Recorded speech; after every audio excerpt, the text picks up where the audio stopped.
The army has arrested over 400 suspected Boko Haram members in Abia State, southeast Nigeria.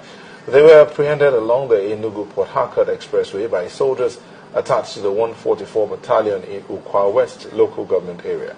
The suspects, including 8 women, were traveling in 35 buses, 2 of which escaped with their occupants. Their arrest is coming after security operatives disabled an improvised explosive device planted on the premises of a church in Imo State. Some of them are between the ages of some 16 years, between 16 and 25-30, some much less. And among them they have 6 women, between the 8 women, between the ages of 16 and 24.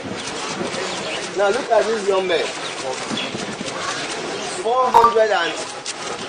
486 able-bodied young men, moving in a convoy of 35 vehicles to a destination that is unknown to them, to a destination that is unknown to them, to a job they have not applied for, and moving by 3 a.m. in the night. Could this be a build-up? From what we have also learned, this type of movement took place about a month ago. The security